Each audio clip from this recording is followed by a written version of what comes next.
So here we have the Mini 3-door hatchback on a 62 plate. I'm going to start off by showing you around the outside of the car, and then we'll hop in and run through some controls on the inside.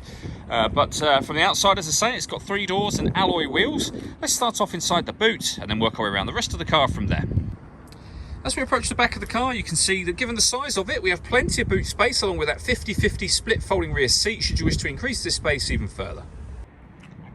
Okay, so we're just going to work our way back round to the front of the car and then we'll hop in and run through some controls on the inside. But now that we've done a full circle of it, you can see it's in excellent condition the whole way round. Just briefly before we climb in, I think it's what we're seeing the interior from this exterior point of view. There's plenty to run through on the dashboard, so let's hop in and we'll do that now. Okay, now that we're inside the car, we're going to start with the dials. We have the rev counter, the digital readout for the speedometer just there, and then the total miles of the car, which is 58,634.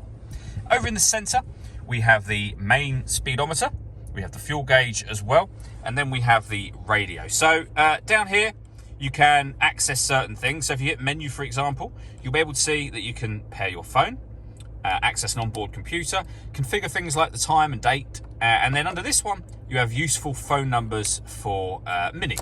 We can go back a page. If we hit mode, and then hit mode again, this is where you can access your AM, FM radio, your DAB radio, CD player, auxiliary and USB inputs as well, and the musical note there will enable you to change bass, treble, balance and fader. Working our way down, we have the CD player and then climate control. So you can adjust the temperature inside the car, you can increase and decrease the fan speed, you can determine what direction you'd like the air to be distributed in once it enters the vehicle. That button turns your air conditioning off and back on again. Or hit auto, the car will now maintain the temperature you've asked for by taking full control of the fan speed and the direction of the air, which you can see and hear it doing now. Press auto again to put it back on your previous setting. We have electric windows for driver and passenger. We have rear, front fog lights and deadlock, so you can lock the car doors from the outside. Underneath that, we have a USB auxiliary input, 12-volt charging socket and a 6-speed manual gearbox.